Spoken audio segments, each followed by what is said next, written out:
Bharti sir? हाँ, screen पर आ गए क्या? हाँ, आ गए।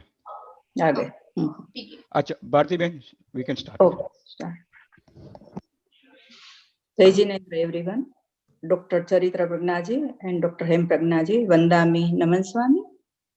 आचार्य महाप्रज्ञा जैन शताब्दी के अवसर पर अध्यात्म और विज्ञान व्याख्यान माला का दूसरा व्याख्यान आयोजित करते हुए हमें अत्यंत प्रसन्नता हो रही है।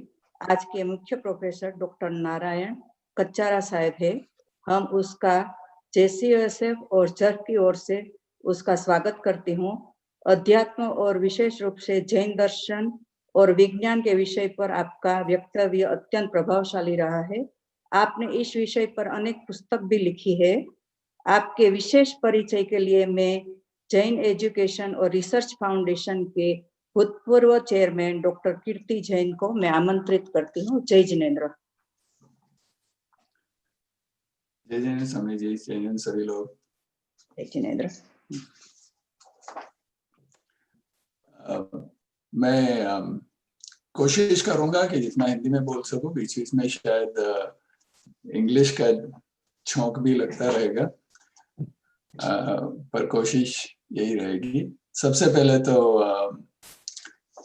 मैं आई फील वेरी ऑनर्ड कि मुझे कछारा साहब के बारे में इंट्रोडक्शन करने को कहा गया कि कछारा साहब एक ऐसे व्यक्तित्व हैं जिनके बारे में, जिनको इंट्रोड्यूस करना कुछ शब्दों में तो बहुत मुश्किल है, पर फिर भी मैं कोशिश करूंगा कि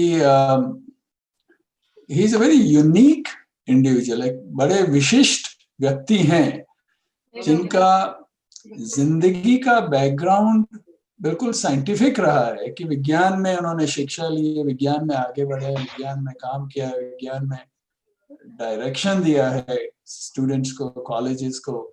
उसके बाद भी जैन दर्शन के एक डीप थिंकर रहे हैं। इन्होंने जैन दर्शन को साइंटिफिक वे में एक्सप्लोर किया है, वैज्ञानिक तौर से देखा है, समझा है, उसकी गहराई में पहुंचे हैं। तो विज्ञान और जैनिज्म को साथ मिलाकर बढ़ाने में और समझने में कछारा साहब का एक स्पेशल योगदान रहा है। मैं कछारा साहब से कोई 4-1 साल पहले अपनी एक उदयपुर विजिट में मिला था। उदयपुर में एक विज्ञान परिषद है जो एक काफी अच्छा एनजीओ है, जो कोई 40-50 वर्ष से एग्जिस्टिंग है, जो विज्ञान को आम आदमी तक हर क्षेत्र में, in every field of life, विज्ञान को हर आदमी तक पहुंचाने की कोशिश करते हैं, लोगों को उसमें आगे बढ़ने की कोशिश करते हैं। और उसमें उसकी एक बैठक में मेरे को बुलाया गया था। तब मैंने FIU के प्रोफेसरशिप के बारे में बात की थी कि हम लोग ऐसे जैन फिलॉसफी को आगे बढ़ाने के लिए परपेचुअल प्रोफेसरशिप्स एस्टेब्लिश करते हैं। तब मेरा परिचय नारायण लाल जी साहब कछारा से हुआ था। तो बिल्कुल डाउन टू अर्थ, सिंपल और बहुत ही खुली दिमाग के एक साइंटिफिक सोच के व्यक्ति मिले। उन्होंने मेरे को अपनी 2 बुक्स भी दी जो इन्होंने लिखी है, scientific exploration of Jain studies पे उन्होंने बुक्स लिखी हैं, तो वो भी कछारा साहब ने मेरे को दी थी और मैंने पढ़ी भी हैं, बहुत अच्छी लिखी है। तो कछारा साहब ही वॉज बोर्न इन उदयपुर में ही शिक्षा हुई थी, bachelor of engineering, master of engineering. उसके बाद आपने PhD की थी यूनिवर्सिटी ऑफ सैमफोर्ड इंग्लैंड में, UK में, फ्लूइड मैकेनिक्स में उन्होंने PhD की। उसके बाद प्रिंसिपल रहे हैं Motilal Nehru regional engineering college Allahabad में, डायरेक्टर रहे हैं Kamla Nehru institute of technology in UP as well. और विज्ञान समिति आज भी, इवन दो he is in his low 80s, is very active. और विज्ञान समिति में he is convener of science and philosophy centre. इसके अलावा कछारा साहब जैन विश्व भारती में भी इमेरिटस प्रोफेसर हैं, जो वहाँ के भगवान Mahavir centre for scientific studies है उसमें एडवाइजर भी हैं। कछारा साहब ने साइंटिफिक स्पिरिचुअलिज्म यानी कि समझ लें कि अध्यात्म का वैज्ञानिक विश्लेषण या अध्यात्म की वैज्ञानिक व्याख्या, ये आपका एक मेन इंटरेस्ट रहा है और इसमें काफी काम किया है इसको समझने में। इसीलिए उन्होंने 2 वॉल्यूम बुक भी लिखी थी जिसकी टाइटल मैंने भी आपको बताई कि the scientific exploration of Jain doctrine. आपको कई अवार्ड्स भी मिले हैं। मेन वन उसमें यह है कि जैन आगम मनीषी का अवार्ड जो कोलकाता के एक एनजीओ की तरफ से मिला था। World religion of parliament of world religion में आपको इनवाइटेड स्पीकर का भी मौका मिला था, जिसमें आपने जैन फिलॉसफी और कर्मवाद पर ही लेक्चर दिया था। तो आप सोच सकते हैं कि मैन ऑफ साइंटिफिक बैकग्राउंड पर deep interest in Jain philosophy, यानी वैज्ञानिक बैकग्राउंड होने के बाद भी जैनिज्म का जो कोर प्रिंसिपल है, जिसे आप कह सकते हैं कि जैनिज्म का जो आधार स्तंभ है कर्मवाद, उसमें आपका काफी योगदान रहा है। और उनके मुंह से ही आज हमने अपने को ये सुनने का और सोचने का और समझने का मौका मिल रहा है।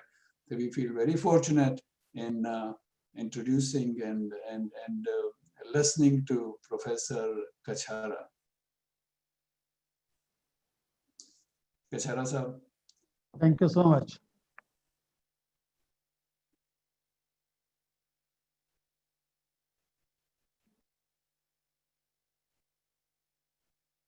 हेलो। हाँ जी, सुनाई देती है। आप स्टार्ट कर सकते हैं। नमो अरिहंता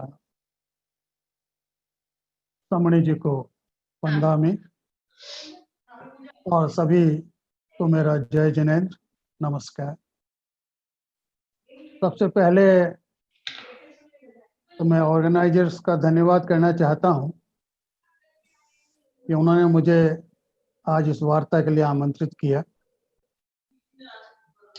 अभी समणी जी से बात हो रही थी तो उन्होंने कहा कि ज़्यादातर ऑडियंस हिंदी में सुनना पसंद कर रही है। यदि इंग्लिश में बोलना हो तो मुझे आप बता दीजिएगा। मैं हिंदी और इंग्लिश दोनों मिक्स भाषा में बात करने का प्रयास करूंगा। ये जो लेक्चर सीरीज अरेंज हुई है आचार्य महाप्रज्ञ बर्थ सेंटेनरी के उपलक्ष्य में, बहुत ही महत्वपूर्ण प्रयास है। और उस दिव्य आत्मा के उनको याद करते, उनका स्मरण करते हुए, उस पवित्र आत्मा का स्मरण करते हुए, तो हम बड़े सौभाग्यशाली हैं कि इस अवसर पर हम बात करते हैं। आचार्य महाप्रज्ञ जी से मेरा सौभाग्य था कि मैं उनसे मिला, उनसे मेरा इंटरेक्शन हुआ और 1-2 बातें मैं उस अनुभव के आपके साथ शेयर करना चाहता हूँ। सबसे पहला मेरा अनुभव था जब मैंने अपनी पहली पुस्तक लिखी, जैन कर्म सिद्धांत अध्यात्म और विज्ञान। उस समय आचार्य श्री उदयपुर के पास में सीरियारी एक जगह है, वहां पधारे थे। तो मन में विचार आया कि क्यों नहीं आचार्य श्री का आशीर्वाद प्राप्त किया जाए। मैं सीरियारी गया, आचार्य श्री को मैन्युस्क्रिप्ट दिया और आशीर्वाद की याचना की। और मुझे बड़ा आश्चर्य हुआ कि कुछ ही दिनों में मुझे उनका आशीर्वाद लिखित में प्राप्त हुआ। ये उनका बड़प्पन और उनकी महानता का परिचय है कि मेरा पहले उनसे कभी कोई परिचय नहीं था। एक अजनबी को भी उन्होंने मोबिलाइज किया आशीर्वाद आशीर्वचन लिख करके। और जो उन्होंने लिखा वो बड़ा महत्वपूर्ण है। मैं एक पैसेज उसमें से पढ़ना चाहूंगा और वो आज की वार्ता के लिए बहुत ही महत्वपूर्ण है। आचार्य श्री लिखते हैं, कर्म सिद्धांत का समग्र प्रतिपादन उन सूक्ष्माति सूक्ष्म प्रक्रियाओं की व्याख्या है जहाँ चैतन्य का परिणमन तथा सूक्ष्म कार्बन वर्गणा के पुद्गलों का परिणमन घटित होता है। जिस सूक्ष्म स्तर पर यह सारा घटित होता है यह इंद्रिय ग्राह्य नहीं है। जैन दर्शन में उपलब्ध यह व्याख्या इसलिए महत्वपूर्ण है कि यहाँ एक और इसमें हमें भावतंत्र और मानस तंत्र के रहस्यों को बौद्धिक तार्किक स्तर पर हृदयंगम करने का अवसर मिलता है, वहीं दूसरी ओर वैज्ञानिकों द्वारा प्रस्तुत प्रायोगिक तत्वों की तुलनात्मक मीमांसा करने की सुविधा भी प्राप्त होती है।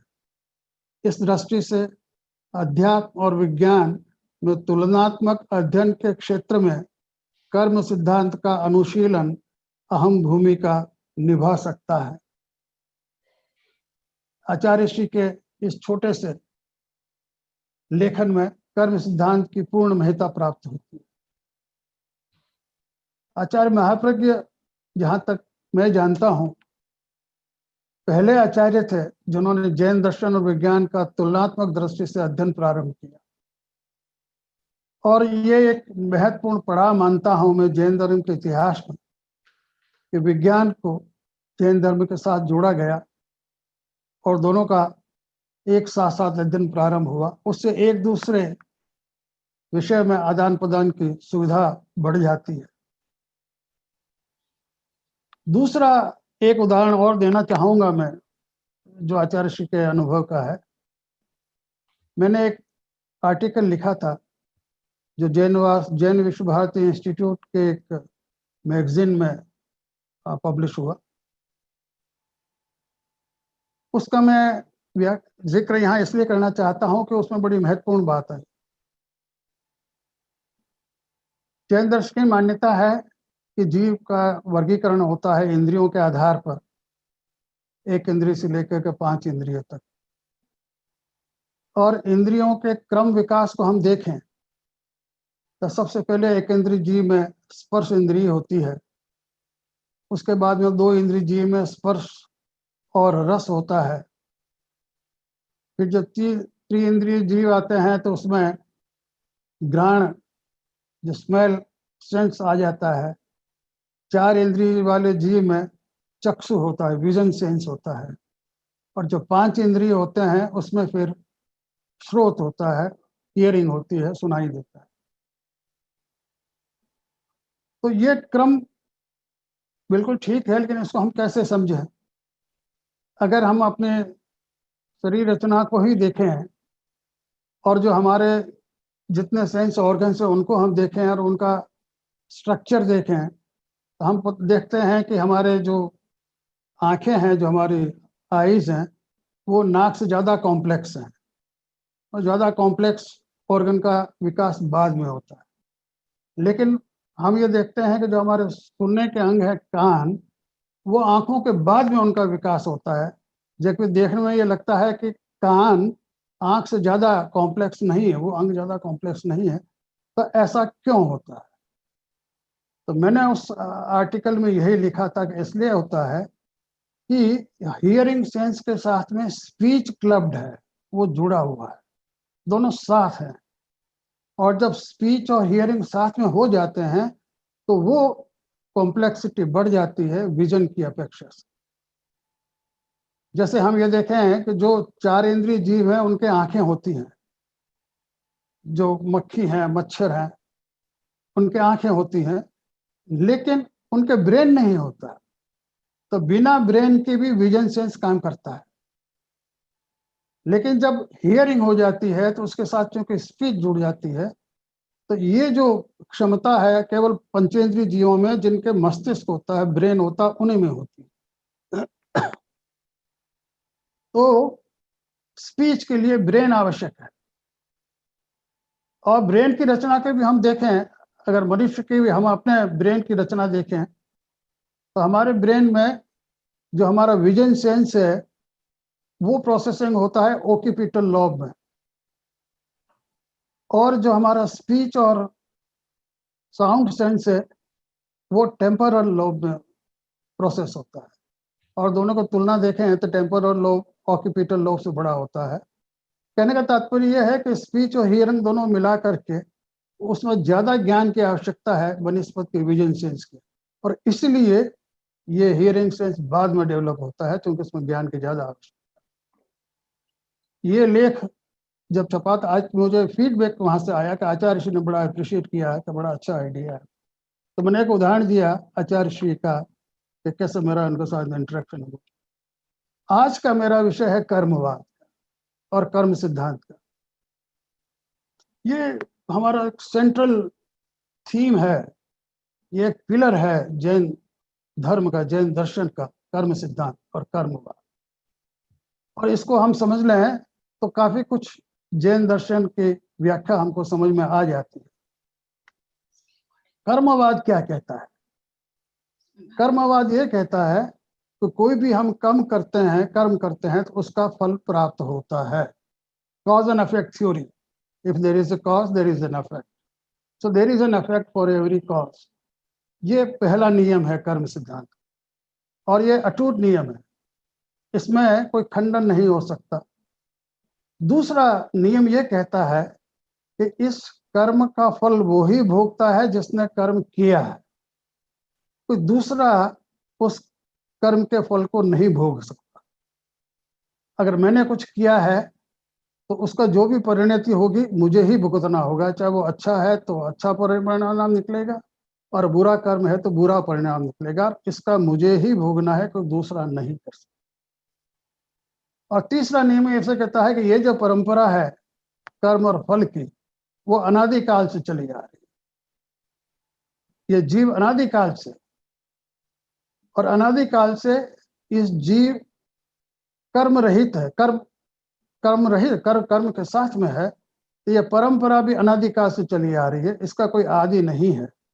ये तीन नियम है, और ये नियम ये बताता है कि कोई भी व्यक्ति, कोई भी जीव इस सिद्धांत से मुक्त नहीं है, चाहे वो कितना ही बड़ा हो या कितना ही शक्तिशाली हो।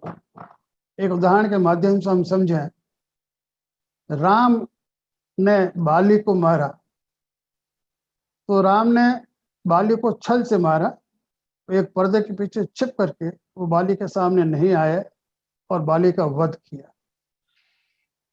तब राम के जीव ने जब कृष्ण के रूप में जन्म लिया, तो उस जीवन काल में कृष्ण को एक बहेलिये ने मारा, एक बर्ड हंटर ने मारा,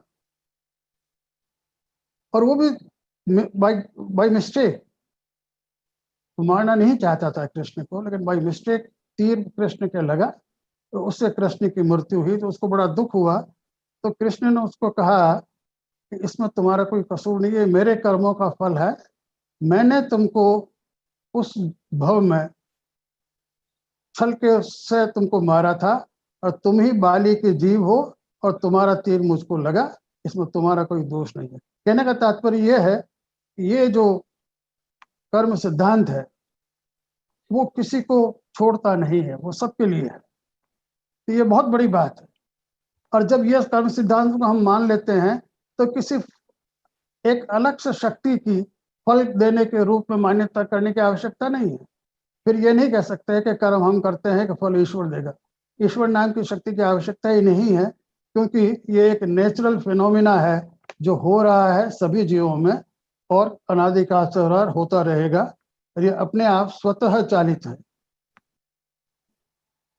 ये कर्म सिद्धांत हमारे यहाँ जितने दर्शन हैं भारतवर्ष में, उनमें भी मान्यता है। तो सभी दर्शन ये मानते हैं कि आत्मा का अस्तित्व है और आत्मा अपने कर्मों का फल भुगतता है, ये सभी मानते हैं।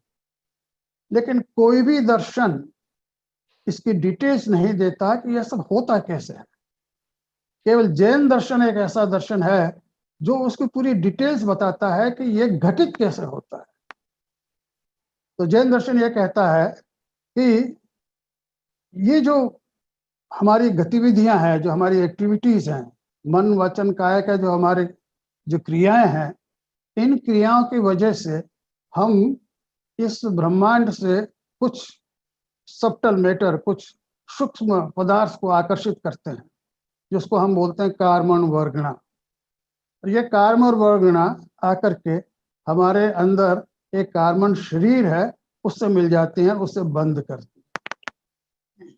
तो ये कार्मण शरीर हमारे शरीर के साथ में, आत्मा के साथ में जुड़ा हुआ है और अनादिकाल से जुड़ा हुआ है, सूक्ष्म है, जो दिखाई नहीं देता, साइंस उसको देख नहीं सकती, कोई उसको देख नहीं सकता, केवल अवधि ज्ञानी, जो परम अवधि ज्ञानी है या जो केवल ज्ञानी है, वो देख सकते हैं। तो ये जो कर्म बंध जाते हैं हमारे आत्मा के साथ में, इन कर्मों में वो सारी इंफॉर्मेशन होती है जो एक्टिविटीज हम कर रहे हैं। जैसे अभी मैं बोल रहा हूँ, तो बोलते समय जो कर्म वर्गणा मेरे शरीर में आ रही हैं, वो मेरे कर्म कार्मण शरीर से संयुक्त हो जाती हैं और उसमें ये सूचनाएं होंगी कि मैं अभी क्या कर रहा हूँ। तो इस प्रकार ये सारी सूचनाएं हम अनादिकाल से एकत्रित कर रहे हैं अपनी आत्मा में, और वो हमारे कार्मण शरीर में अवस्थित है, मौजूद है। Excuse me.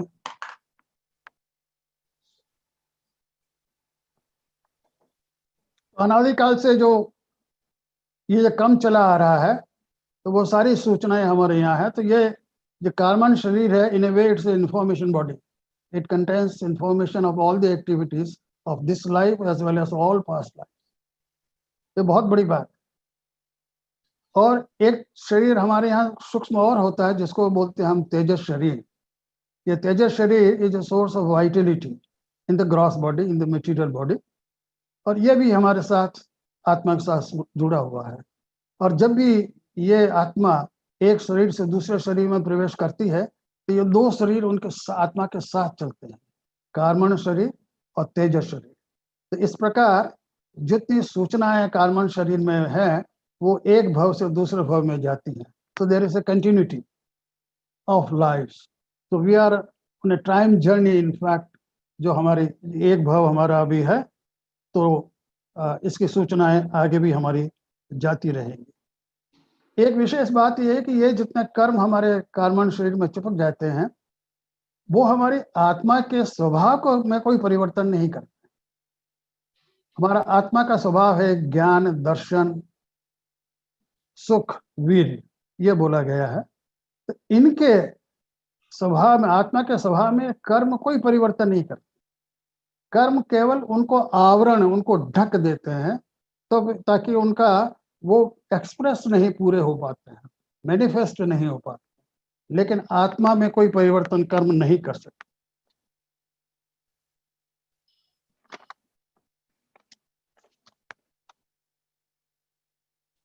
अब सवाल ये उठता है कि ये जो मैं कह रहा हूं कि बड़े सूक्ष्म है, ये कार्मण वर्गणा और कार्मण शरीर बहुत सूक्ष्म है। कितने सूक्ष्म है, कैसे पता चले? एक उदाहरण के माध्यम से समझें। अपने शास्त्रों में एक राजा प्रदेशी की कथा आती है। राजा प्रदेशी थे जो आत्मा में विश्वास नहीं करते थे, और वो पूरा प्रयास करते थे ये सिद्ध करने के लिए कि आत्मा नहीं है। तो एक बार उन्होंने ये किया कि एक मृतप्राय व्यक्ति जिसकी मृत्यु होने वाली है, उसको एक कॉपर के घड़े में बंद कर दिया और घड़े को सील कर दिया, और बोले अच्छा देखता हूं मैं आत्मा कैसे बाहर आती। थोड़े टाइम के बाद में जो सील तोड़ी गई, कोई आश्चर्य नहीं है, वो तो आदमी तो मर गया, वो तो मरेगा ही। और वैसे भी हम आज की विज्ञान के संदर्भ में भी समझ सकते हैं कि मृत्यु हो जाएगी। लेकिन आश्चर्य की बात है कि आत्मा उस कॉपर के वेसल से बाहर निकल गई, और आत्मा निकली तो उसके साथ में कार्मण शरीर और तेजस शरीर भी निकल गए।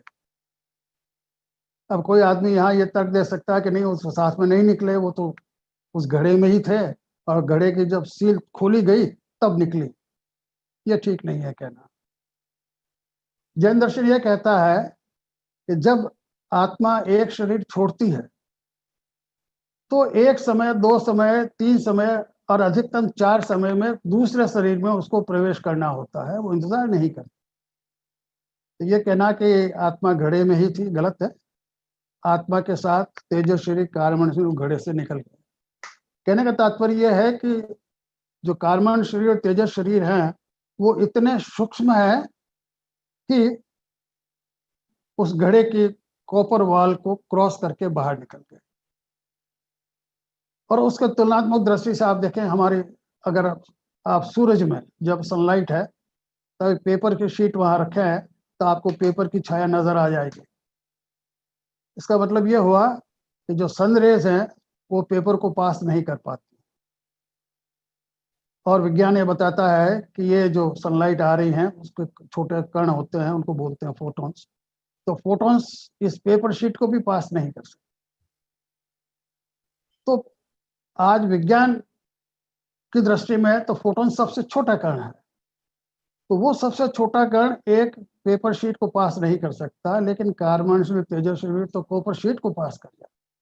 ये हमको एक आइडिया देता है कि कितने सूक्ष्म है कार्बन शरीर और तेजस शरीर। जैन दर्शन में ये बताया गया है कि ये जो सूक्ष्म पदार्थ हैं, जो कार्बन वर्गणा है या तेजस वर्गणा है, वो चतुस्पर्शी है, उनमें 4 स्पर्श होते हैं। जबकि ये जो फोटोन है, जो सनलाइट है, उसमें 8 स्पर्श होते हैं, अष्टस्पर्शी है। और ये भी हमारे यहाँ बताया गया है कि जो चतुस्पर्शी वर्गणाएं हैं वो भारहीन हैं, उनमें भार नहीं होता। आज के संदर्भ में कह सकते हैं कि उसमें ग्रेविटेशन इफेक्ट नहीं होता। और जो सनरेज हैं वो अष्टस्पर्शी हैं, उनमें भार होता है। विज्ञान भी मानता है कि भार होता है, बहुत कम होता है लेकिन होता है। तो यह तुलनात्मक दृष्टि से दोनों का हुआ। अब प्रश्न ये उठता है कि ये कार्बन शरीर है कहाँ, ये कर्म कहाँ है, हमारे शरीर में कहाँ है। इसको समझने के लिए हमको ये ध्यान में पड़ना, ये देखना होगा कि आत्मा कहाँ है हमारे शरीर में। तो हमारे शरीर में आत्मा सब जगह है।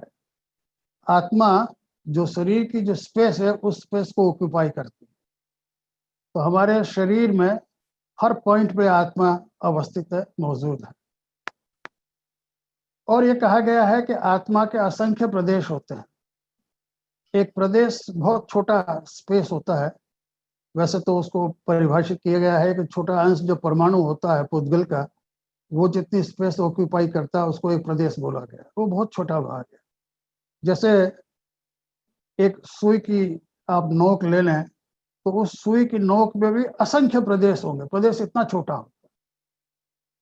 तो एक प्रदेश पर, आत्मा के एक प्रदेश पर सारे कर्म होते हैं। हमारे यहाँ वैसे तो 8 कर्म बताए गए हैं, अभी बात करेंगे उनकी हम। तो वो जितने कर्म हैं, सारे के सारे कर्म एक प्रदेश में होते हैं और हर प्रदेश में सारे कर्म होते हैं। तो आप अंदाज लगाइए, अनुमान लगाइए कि कितनी छोटी जगह में कितनी बड़ी इंफॉर्मेशन। सारे कर्म का मतलब ये हुआ कि इस लाइफ की और पूरा पिछले भव की भी सारी सूचनाएं एक इतने से छोटे से प्रदेश में होती है। आज के चिप के उसके बाद आप तुलना देखें तो नैनो चिप भी आ गया है, सब कुछ आ गया है, उसमें भी बहुत कुछ इंफॉर्मेशन हो सकती है, लेकिन वो प्रदेश से कहीं कंपेयर नहीं करता। इतना सूक्ष्म है और इतनी इंफॉर्मेशन उस पर रहती है। तो ये, इसको हम उस दृष्टि से देखें। हम लोग आजकल ज्यादा अभ्यस्त होते हैं साइंस को लेकर के अपनी व्याख्या करने में। तो साइंस ये कहती है कि हमारे शरीर में कोशिका है, सेल्स हैं, and there are trillions of cells in our body, and each cell then will have many प्रदेश, सोल प्रदेश। सोल प्रदेश सेल से बहुत छोटा है। सेल की size I think about 1/10 of a millimeter or so, around that size, लेकिन उस प्रदेश तो बहुत छोटा है। तो हर सोल, हमारे शरीर के जो कोशिकाएं हैं, प्रदेश है, उस पर असंख्य कहना चाहिए या काफी मात्रा में सोल प्रदेश हो सकते हैं, उतने ही कर्म हो सकते हैं।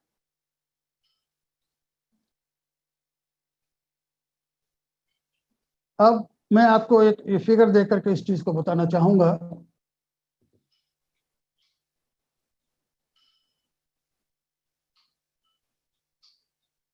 एक मिनट में आपके स्क्रीन पर आ रहा है। ये फिगर देखें आप इस फिगर में मैंने आपको फिगर दिखा दे रहा है, आई होप सो। हाँ जी। हाँ, तो ये फिगर में आप देखेंगे स्टार्टिंग फ्रॉम लेफ्ट, आप देखेंगे ऊपर एस लिखा, नीचे बॉक्स में लिखा है एस, एस रिप्रेजेंट सोल। तो ये सोल दिखाया हमने, और ये जो सोल है इसका एक वाइट पार्ट है और एक थोड़ा सा ब्लैक पार्ट है, ये आप देख रहे हैं। तो जो ब्लैक पार्ट दिख रहा है सोल का, वो कर्म है, भाव कर्म है। जो हमारे कर्म बनते हैं उसको दो तरह से समझिए। एक तो कर्म आत्मा में बनते हैं, और एक द्रव्य कर्म होते हैं जो उद्गल होते हैं। जो आत्मा के साथ जो कर्म बनते हैं वो भाव कर्म कहलाते हैं। ये जो सोल में जो आपको कलर्ड बैंड दिख रहा है वो मैंने अलग यहाँ दिखाया है, ये भाव कर्म है। एक प्रकार से इसको आत्मा की अशुद्धि मान सकते हैं, impurities of the soul. The white part is the soul द्रव्य, जीव द्रव्य, इस पर which we assume and we know that it has infinite knowledge, it has infinite darshan, it has a perfect bliss and infinite spiritual power. All these things are attributes of the soul. और ये मैंने उनके impurities को अलग दिखाया है। दूसरा मैंने आपसे कहा कि द्रव्य कर्म होते हैं जो पुद्गल होते हैं, जिसको मैं अभी बात कर रहा था कार्बन वर्गणा की। ये मैंने यहाँ एक तो ग्रीन बैंड में दिखाए हैं और एक ये येलो बैंड दिख रहा है आप, ये दोनों द्रव्य कर्म है। मैंने यहाँ उनका बाइफर्केशन किया है। ये जितने हमारे कर्म होते हैं ये दो प्रकार के, वैसे तो 8 कर्म है, उनको 2 श्रेणी में हम उनको विभाजित करते हैं। एक बोलते हैं हम घातिया कर्म और दूसरा बोलते हैं अघातिया कर्म। तो ये जो ग्रीन बैंड है ये घातिया कर्म है और ये येलो है ये अघातिया कर्म। इन दोनों का फंक्शन चूंकि अलग अलग होता है इसलिए मैंने इन दोनों को अलग अलग दिखाया है।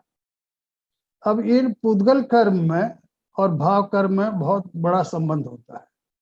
इनका संबंध ये होता है कि जब भी पुद्गल कर्म में कम या अधिकता होती है तो अपने आप भाव कर्म में वही कम या ज्यादा हो जाता है, और जब भाव कर्म कम होते हैं या अधिक होते हैं तो ये द्रव्य कर्म में अपने आप उसी तरह से परिणमित करते हैं। तो मतलब दोनों पैरेलल चलते हैं। जितने भाव कर्म है उतना ही द्रव्य कर्म है, जितना द्रव्य कर्म है उतना ही भाव कर्म है। अगर भाव कर्म में कमी हो गई तो द्रव्य कर्म में अपने आप कमी हो जाती है। ये दोनों पैरेलल चलते हैं, इसलिए दोनों का अस्तित्व बिल्कुल साथ साथ चलता है। इसके बाद में मैंने आपसे अभी कहा था कि एक तेजस शरीर होता है हमारा, ये टी आप देख रहे हैं यहाँ, ये तेजस शरीर है। ये तेजस शरीर एक वाइटल एनर्जी का सोर्स है हमारी बॉडी में, जिसको हम प्राण बोलते हैं। तो प्राण का सोर्स है तेजस शरीर, ये भी सूक्ष्म है। उसके बाद में ये इसको मैं ये ब्लू वाला बाद में बताऊंगा। लास्ट में आप देखेंगे रेड कलर का, ये हमारी ग्रॉस बॉडी है, मटेरियल बॉडी। ये जिसको हम देखते हैं, हम केवल इसी को देखते हैं, ये मटेरियल बॉडी है हमारी। तो इन आपस में इनका संबंध कैसे बनता है, आत्मा का संबंध मटेरियल बॉडी से कैसे बनता है, इस फिगर में हम बताने की कोशिश करेंगे। मैंने आपसे भले ही उल्लेख किया, अभी भी उल्लेख किया कि आत्मा का जो ये भाव कर्म बंध है उसका संबंध द्रव्य कर्म बंध से होता है। तो आत्मा का संबंध केवल कर्म से होता है।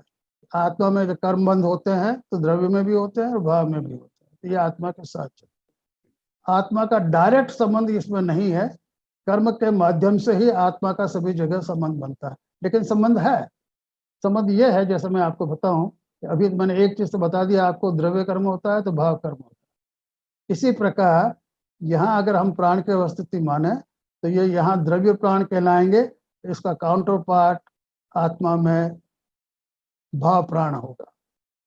यहाँ ये शरीर हमारा शरीर है, औदारिक शरीर है, इसमें हमारी इंद्रियां हैं, तो उसको हम द्रवेंद्रियां बोलते हैं। द्रव इंद्रियां हैं जो फिजिकल ऑर्गन्स हैं।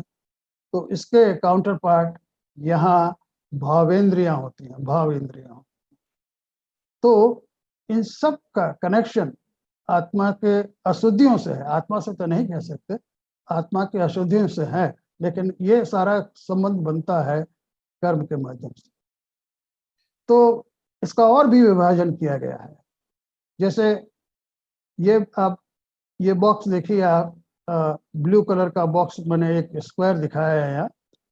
तो ये दिखाता है इसके अंदर जितने पार्ट हैं ये सब हमारी फिजिकल एग्जिस्टेंस है। तो physical existence which is made of material, some kind of पुद्गल, whether subtle और gross, ये सारे यूनिट्स आ जाते हैं। और ये हमारा सोल है यहाँ। तो और एक दूसरा और मैंने यहाँ दिखाया है, पिंक स्क्वायर आप देखेंगे, ये दिखाया है मैंने, जिसमें 3 यूनिट आती हैं। ये कर्म को मैंने अलग कर दिया। तो इसमें डिवीजन ये हो गया कि ये सोल है, आत्मा है, ये कर्म है, द्रव्य कर्म है, और ये जितने यूनिट्स है वो 9 कर्म कहलाते हैं। ये 9 कर्म है, ये कर्म के अलावा हैं, लेकिन ये भी पुद्गल हैं, इनको 9 कर्म बोलेंगे। तो हमारा उदर शरीर हो गया, तेज शरीर हो गया। और अब मैं ये बात करता हूँ, इसकी जो ब्लू वाला है मैंने आपको दिखाया है, ये हमारा मन है। तो मन भी सूक्ष्म है, ये भी सूक्ष्म वर्गणाओं से बना है, जिसको हम बोलते हैं मनोवर्गणा। तो मनोवर्गणा से बना हुआ ये हमारा मन है। मन केवल पंचेंद्रिय संघी जीवों में ही होता है, और बाकी जो विकलेंद्रिय जीव हैं, जो 4 इंद्रियों तक के जीव हैं, उनमें मन नहीं होता है। और मन का कार्य क्या है ये अभी हम बात करेंगे। लेकिन ये यहाँ भी हम 2 भेद करते हैं। ये जो ब्लू आप देख रहे हैं ये द्रव्य मन है, ये पुद्गल है, मनोवर्गणों से बना हुआ है। और यहाँ आत्मा के अंदर हमारा भाव मन है, जो आत्मा के अशुद्ध जो भाव करके अंदर निमित्त। तो इन सारा एक ये सिस्टम को पूरा देखें तो सिस्टम में ये पता चलता है कि हालांकि ये जितने फिजिकल एग्जिस्टेंसेस हमारी, वो कहीं न कहीं किसी न किसी रूप में आत्मा की अशुद्धियों से जुड़ी हुई। जब तक आत्मा में अशुद्धियां हैं ये सारी यूनिट्स रहती हैं, और जब आत्मा की अशुद्धि समाप्त हो जाती है तो ये यूनिट भी एग्जिस्ट करना बंद करती है। कोई भी यूनिट एग्जिस्ट नहीं अपने आप। अब प्रश्न ये उठता है कि ये 2 यूनिट तो मैंने आपको बताया कि जो कार्बन शरीर है और जो तेजस शरीर है, ये दोनों आत्मा के साथ चलते हैं। मन नहीं चलता है। मन केवल पंचेंद्रिय संघी जीवों में होता है। तो आज हम मनुष्य पर्याय में हैं, और मान लीजिए, मैं तो एक एग्जांपल ले रहा हूं कि अगला टाइम मान लीजिए हम किसी लोअर ऑर्गेनिज्म के पर्याय में चले गए। मान लीजिए आप एक चींटी की पर्याय में चले गए, उदाहरण ले रहा हूं, तो फिर वहां मन नहीं है।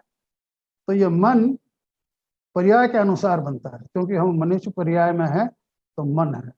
जो पंचेंद्रिय संघी जीव हैं उन सब में ये मन होता है, बाकी में ये मन नहीं होता। तो अब इसकी बात करें, ये जो शरीर है हमारा, ये मुझे समय का ध्यान नहीं, मुझे बता दीजिएगा ये शरीर बनता कैसे है। तो जैसा कि हम आज विज्ञान भी कहता है कि शरीर कैसे बनता है, कैसे हमारी शरीर बनता, कहाँ से प्रारंभ होता है शरीर का बनना। जाइगोट माना गया है, जो माता पिता के कारण हमको मिलता है, और फिर वहाँ से हमारी रचना प्रारंभ होती है, और फिर बढ़ते बढ़ते बढ़ते कोशिकाएं मल्टीप्लाई करके शरीर बनता है। जैन दर्शन भी कहता है कि वहीं से प्रारंभ होता है। दोनों में एक ही समानता है।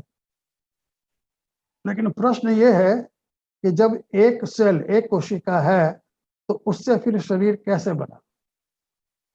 एक कोशिका से दूसरी कोशिका विभाजन हुआ, और फिर इस तरह से मांस बढ़ता गया, और जब बढ़ते बढ़ते वो शरीर का आकार कैसे लेता है। हमारे शरीर के सारे अंग बनते हैं, शरीर के सारे पार्ट्स बनते हैं, सही जगह पे बनते हैं, सही समय पे बनते हैं। और बात यह है कि जब ये सारा काम हो रहा है तो जितनी कोशिकाएं शरीर में है उस समय, वो शारीरिक कोशिकाएं अपने अलग अलग क्षेत्र में भी काम करती हैं और मिलकर के भी काम करती हैं। शरीर की हर एक कोशिका एक फैक्ट्री है, उसमें प्रोटीन बन रहा है, एक फैक्ट्री है पूरी। और हर कोशिका में ये फैक्ट्री काम करने के लिए कितनी क्रियाएं होती हैं, millions of reactions are going on per second, unimaginable. एक एक एक एक सेल कैसे काम करता है, तो इतना सारा काम एक सेल में हो रहा है, एक कोशिका में हो रहा है, और वो कोशिका ठीक तरह से काम करे, इसका मतलब ये होगा कि जितने रिएक्शंस हो रहे हैं वो सब समय पर हों, समय पर उनको ऊर्जा मिले, सही सीक्वेंस में हो, तब जा करके वो कोशिका काम करे। और जब ऐसी ट्रिलियंस ऑफ कोशिकाएं हमारे शरीर में हैं और सारे शरीर में ये काम कर रही हैं और ऑर्गेनाइज्ड वे में सारे हमारे ऑर्गन्स फंक्शन कर रहे हैं, तो ये काम सारा कैसे होता है? विज्ञान तो ये कहता है कि ये डीएनए है, इसमें जीन्स हैं और जीन्स में सारी इंफॉर्मेशन है, सारी कोड्स हैं, लेकिन विज्ञान भी ये स्वीकार करता है कि जीन एक कोड है। जीन एक कोड है। एक कोड और इंफॉर्मेशन दोनों अलग चीज है। कोड का मतलब इंफॉर्मेशन नहीं है, उस कोड के माध्यम से इंफॉर्मेशन प्रोसेस होती है, काम करती है, ये बात सही है, लेकिन इंफॉर्मेशन और कोड अलग अलग चीज है। तो सवाल यह है कि ये जितना काम इतना हो रहा है उसमें कितनी इंटेलिजेंस चाहिए। अगर हर एक सेल को ठीक से काम करना है और सारी सेल्स को मिलकर के बॉडी को ठीक से फंक्शन में लाना है, तो उसमें कितनी इंटेलिजेंस चाहिए। सही समय पर सब जगह सही प्रोटीन बनना, कई तरह के काम आप इसके अंदर आप विस्तार से सोच सकते हैं। इतनी इंटेलिजेंस चाहिए जिसको आप अंदाजा नहीं लगा सकते थे कहाँ से आती है। अगर हम ये मान लें कि ये इंटेलिजेंस जीन से आती है, तो प्रश्न ये उठता है कि जीन्स बने हैं एटम्स और मॉलिक्यूल्स, और विज्ञान ये मानता है कि एटम्स और मॉलिक्यूल्स में कोई इंटेलिजेंस नहीं है। तो अगर इंटेलिजेंस नहीं है तो इंटेलिजेंस का सोर्स क्या है? ये इंटेलिजेंस, हमारा दर्शन कहता है इंटेलिजेंस केवल आत्मा में है,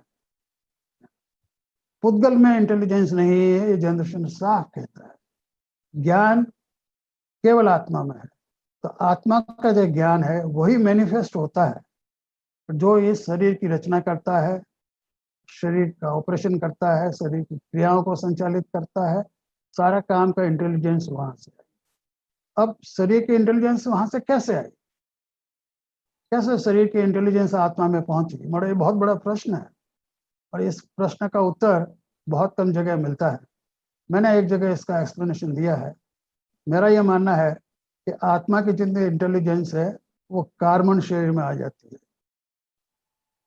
इसका कैसे होता है इसका एक्सप्लेनेशन किया, मैं विस्तार में अभी नहीं जाऊंगा, लेकिन आत्मा में ये सारी इंटेलिजेंस आ जाती है और कार्बन शरीर के फिर ही ये सारी रचना करता है। कार्बन शरीर में हमारे 8 प्रकार के कर्म हैं, जिसमें जैसे मैंने बताया कि घातिया कर्म है और अघातिया कर्म है। अघातिया कर्म है, नाम कर्म है, गोत्र कर्म है, वेदनीय कर्म है और आयु कर्म है। तो जो नाम कर्म है उसमें ये सारी सूचनाएं होती हैं, इस शरीर की रचना कैसे करें, कैसे अंग बने, कहाँ बने, किस साइज में बने, सारी सूचनाएं वहाँ होती हैं। और इस सारे शरीर का जो प्लान होता है वो आयु कर्म में होता है। तो आयु कर्म में सारा प्लान है, सारी कैसे उसकी रचना करनी है, ये सारा नाम कर्म में है। ये सारी इंफॉर्मेशन मेरा सा मान्यता है कि जीन के माध्यम से शरीर में काम करती है, शरीर की रचना होती है। और फिर शरीर में जो हमारी साइकिक फंक्शंस हैं, जो हमारा व्यवहार है, हमारा सोच है, हमारा अनुभव है, ये सारे काम हमारे घाती कर्म करते हैं। ये जो बताया है ग्रीन में, ये घाती कर्म यहाँ सारा काम करते हैं। तो एक तरह से ये कहना चाहिए कि जो शरीर का हार्डवेयर है उसका वो घाती कर्म बनाते हैं, फिर इस हार्डवेयर में जो कार्य योजना होती है, जो कार्य होता है, उसमें घाती कर्मों का बहुत बड़ा योगदान। संक्षेप में मैंने ये थोड़ा सा यहाँ एक्सप्लेन करने की कोशिश की कि कैसे ये सारा शरीर काम करता है। अब हम थोड़ा सा मन के बारे में बात करेंगे। ये जो मन है वो ब्रेन के साथ में काम करता है। ब्रेन, जैन दर्शन में ब्रेन अलग से नहीं बताया गया है, वो इंद्रियों के साथ में उसकी गणना हो जाती है। तो ये ब्रेन का जो हमारा कंसेप्ट है वो आधुनिक विज्ञान से आया, जैन दर्शन में नहीं है। लेकिन आज हम जानते हैं कि हमारा शरीर का सारा नियंत्रण ब्रेन से होता है, और ब्रेन को ही विज्ञान तो माइंड मानती है, वो कहता है मन उसी को मानती है। लेकिन जैन दर्शन कहता है कि नहीं, मन अलग है। ये जो ग्रीन, ये जो ब्लू स्ट्रिप आप देख रहे हैं, ये द्रव्य मन है। और ये द्रव्य मन और ब्रेन दोनों मिल करके काम करते हैं। तो हमारे जितने साइकिक फंक्शंस हैं या जो कॉग्निशन एक्टिविटीज है या कॉग्निशन फंक्शंस हैं, हमारी इच्छाएं हैं, हमारे अनुभव, हमारे चिंतन, हमारा प्लानिंग, हमारी कल्पना, ये सारे काम जितने भी हैं ये मन और ब्रेन दोनों मिल कर करके करते हैं। ये दोनों सही अवस्था में हो तभी सभी ये कार्य ठीक से संपन्न होते हैं। इसलिए ये आवश्यक है कि ब्रेन हमारा सही हो और ठीक कंडीशन में हो और हमारा मन सही हो। दोनों ही अगर ठीक है तो हमारे जितने ये जो मैं फंक्शंस बता रहा हूँ वो ठीक से काम करेंगे। अगर किसी में व्यवधान आ गया, if you have mental stress for example, all your activities will be affected. और अगर आप ब्रेन ठीक नहीं है, suppose the brain is damage, then also all the activities will be affected. तो ये माइंड और ब्रेन मिलकर के काम करते हैं। अब समस्या जो वेस्टर्न फिलॉसफी साइंस में आ रही है वो केवल ये मानती है कि शरीर है, आत्मा नहीं है, या मन नहीं है, कर्म श्रेणी है, वो नहीं मानते। तो जितने भी प्रोसेसेस हमारे बॉडी में हो रहे हैं वो केवल ब्रेन में जो प्रोसेस हो रहे हैं उसके बेसिस पे एक्सप्लेन करने की कोशिश करती है। फॉर एग्जाम्पल जैसे बता दिया उन्होंने कि कॉन्शियसनेस कहाँ है, they do not know what is the source of consciousness, they are only trying to explain the consciousness in terms of brain activity. तो ये कहता है कि ब्रेन में जितनी क्रियाएं होती हैं उसके माध्यम से वो कॉन्शियसनेस को एक्सप्लेन करने की कोशिश कर रहे हैं, पर उनको ये नहीं मालूम कि ब्रेन और मन दोनों मिल के साथ कर रहे हैं, तब ये ब्रेन में एक्टिविटी हो रही है। उनको ब्रेन का बैकग्राउंड मालूम नहीं है, वो समझते हैं कि सारी क्रियाएं ब्रेन ही कर रहा है। In fact it is not brain, it is mind and brain together that whole thing is happening. तो इससे कई सारी प्रॉब्लम्स उनको आती हैं। फॉर एग्जाम्पल उनको प्रॉब्लम आती है जैसे बाइंडिंग प्रॉब्लम आती है या एक्सपीरियंस की प्रॉब्लम आती है। एक्सपीरियंस हम कैसे करते हैं? For example I just take an simple example. आपके सामने एक रसगुल्ले की प्लेट रखी है, आप रसगुल्ला देख रहे हैं और आपके मन में क्या भाव आ रहे हैं? बहुत अच्छे हैं, अच्छा है, आज खाने को रसगुल्ला मिल गया, मन में पानी भी आ जाएगा, मुंह में पानी भी आ जाएगा, सारी भाव आपके अंदर आ जाते। कोई दूसरा आदमी है जिसको रसगुल्ला पसंद नहीं है, उसके शायद मन में ये भाव नहीं आएगा, ठीक है रसगुल्ला रखा है। And there is a third person who does not know कि रसगुल्ला है क्या। He thinks that it's only white balls which are lying here and he has probably no reaction in his mind. ये तीनों केस में तीन तरह के अनुभव हैं। About the scientific process the same.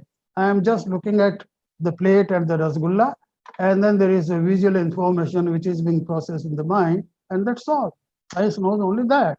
तो साइंस को तो इतना ही मालूम है, लेकिन ये जितना सब्जेक्टिव एक्सपीरियंस है उसको साइंस एक्सप्लेन नहीं कर सकती। And they are in great difficulty how to explain this subjective experiences. Another example is that there is a binding problem.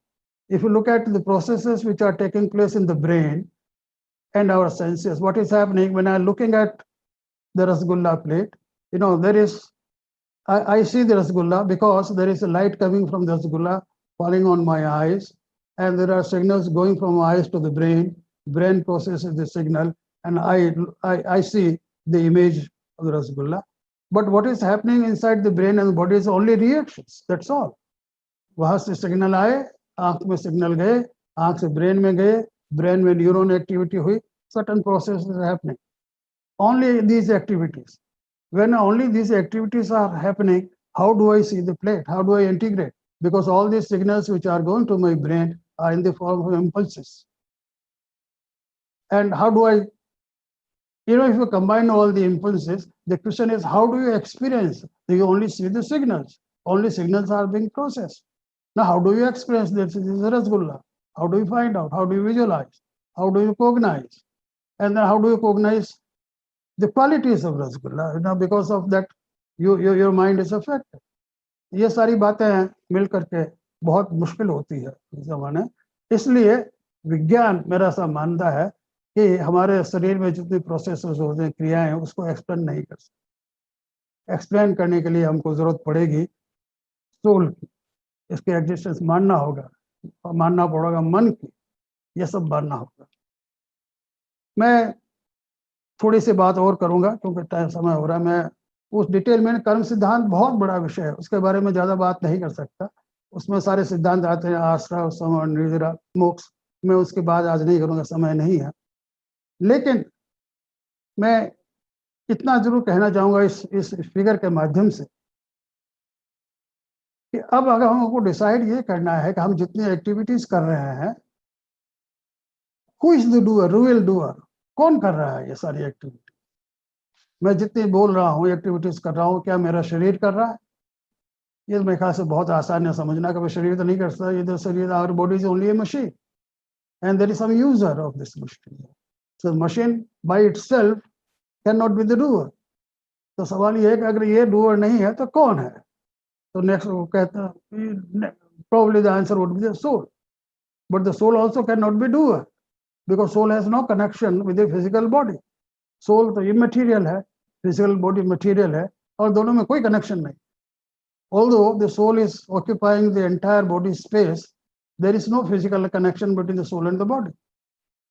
How can the soul be doer of these activities of the body? ये question है. So next, the answer is probably karma. The soul is connected to karma. I told you earlier that we bond karma. So the karma and soul are connected, and therefore it is the karma which is doing all the activities in the physical world, and therefore we say the soul is doer of karma and karma is doer of all these activities in the body. तो ये एक step पे चले हम लोग. तो ये जो व्यू है कि soul is doer of karma, इसको हम व्यवहार न्याय की अपेक्षा से कहते हैं. ये व्यवहार न्याय की अपेक्षा से ये कथन किया गया. लेकिन इसमें भी एक बड़ी डिफिकल्टी है. वो डिफिकल्टी ये है कि soul is non material and karma, द्रव्य karma are physical entities, and the soul is one substance, पुद्गल is another substance, and one substance cannot be doer of the another substance. ये fundamental principle Jainism. तो सवाल उठता है how the soul is doer of द्रव्य कर्म. Question हो गया है. तो एक दूसरा वे ये कहता है कि no, soul is not doer of द्रव्य कर्म, soul is doer of भाव कर्म, which are part of the soul. तो ये जो भाव कर्म है उन्हीं का संबंध द्रव्य कर्म से होता है और फिर बाद में आगे चेन बन जाती है अपने आप. So the next view is none of the soul is doer of bhav karma. This kind of view, इसको हम बोलते हैं अशुद्ध निश्चय नय. उसके अपेक्षा से कथन किया गया है. तो फिर हम कहते हैं कि सोल जो हमारे जितने मोह हैं या कषाय हैं, उनमें सोल को कर्ता माना गया है. लेकिन उसमें भी एक डिफिकल्टी है. डिफिकल्टी मैंने शुरू में आपसे कहा था कि ये जो कर्म है ये आत्मा के स्वभाव में कोई परिवर्तन नहीं करता. तो आत्मा में ज्ञान दर्शन जो गुण है वो अनंत हैं और अनंत बने रहते हैं. आत्मा ये कह सकती है कि देखिए मेरा दर्शन तो, मेरा गुण तो ज्ञान है, दर्शन है, मेरा गुण मोह नहीं है, मेरा गुण कषाय नहीं है, ये मेरे गुण नहीं है, ये मैं नहीं हूं. ये आत्मा कह सकती है. तो आत्मा इसी it can say that all these things, this kashaya, moh, etc., they are all intruders, they are all immigrants. They have occupied my territory, and these immigrants are causing all the mischief. They are doing all these things. I am not doing. The soul can say that. This is another view, which is the absolute view, और इसको हम शुद्ध निश्चय नहीं कहते. तो शुद्ध निश्चय नहीं से आत्मा is non doer. आत्मा करता नहीं है.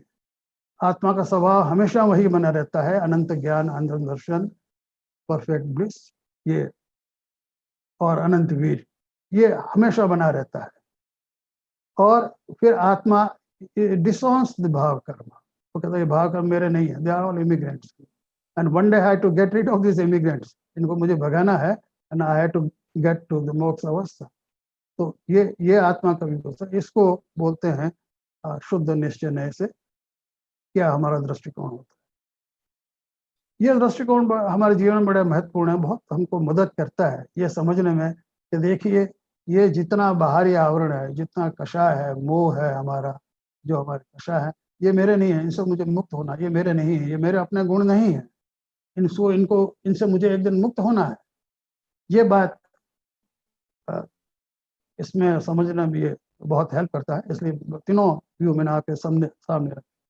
अंत में मैं एक बात करना चाहूँगा, ये कर्म की बात की मैंने। अब सवाल होता है कि हमारे जीवन में जो कुछ भी घटित होता है, जो भी घटनाएं हो रही हैं, जो हमारी डेस्टिनी है, वो क्या कर्म ही निर्धारित करते हैं? ऐसा नहीं। कर्म पूरी हमारे डेस्टिनी को निर्धारित नहीं करते, वो एक कारण हो सकते हैं। तो 5 कारण माने गए हैं जो हमारी डेस्टिनी को निर्धारित करते हैं। सबसे पहला है स्वभाव। हमारा स्वभाव क्या है? तो हमारे स्वभाव में 2 बातें आती हैं, भव्य और अभव्य। कुछ जीव भव्य हैं, कुछ अभव्य हैं। भव्य जीव वो है जो किसी न किसी दिन मोक्ष जाएंगे, और अभव्य जीव वो हैं जो कभी मोक्ष नहीं जाएंगे। और इनको आप साधारण भाषा में समझने की कोशिश करें तो जो भव्य जीव हैं वो आत्मा का अस्तित्व को स्वीकार करते हैं। नहीं करेंगे तो अगले भव में कर लें, कभी न कभी करेंगे, तो आत्मा का अस्तित्व को स्वीकार करेंगे। और जब आत्मा का अस्तित्व को स्वीकार करेंगे तो आत्मा की तरफ ध्यान जाएगा उनका। लेकिन जो अभव्य जीव हैं, शायद वो कभी अनुभव नहीं करें इस बात को कि आत्मा का अस्तित्व है। वो अपने आप को शायद शरीर ही समझें और मिथ्यात्व में पड़े रहें, उनको सम्यक दर्शन नहीं हो सकता, वो अभव्य जीव। और जैसे और भी उदाहरण से समझ सकते हैं, अगर आम का पेड़ है तो कभी वो ऑरेंज पैदा नहीं करेगा, क्योंकि आम का स्वभाव है, आम का स्वभाव। तो स्वभाव एक फैक्टर है जो हमारी डेस्टिनी के लिए काम करता है। दूसरा है नियति, जिसको बोलते हैं नियति, डिटर्मिनिज्म इसको बोल दीजिए। नियति क्या है? नियति एक तो यह है भाई हम पैदा हुए हैं तो मृत्यु होगी, ये नियति है। कब होगी ये नहीं कह सकते, लेकिन होगी, ये एक नियति है। तो ये एक डिटरमिन्ड फैक्ट है, लेकिन कब होगा इसके बारे में कहना ठीक नहीं है, उसकी कल्पना करना ठीक नहीं है, वो कर्म सिद्धांत के आधार पर। दूसरा नियति का ये पक्ष है कि कुछ जो हमारे शरीर के बाहर जो भी चीज है, चाहे वो एटमॉस्फेयर है, गवर्नमेंट पॉलिसी है, सोशल कंडीशंस हैं, या नेचुरल कैलेमिटीज हैं, इनके ऊपर हमारा कोई कंट्रोल नहीं है। ये हमारी नियति है। अगर भूकंप आ गया, बाढ़ आ गई, तो उसका असर, उसका फल हमको भुगतना पड़ेगा। पर ये मेरे कर्मों के कारण नहीं है, ये बाढ़ अपने कारण से आती है।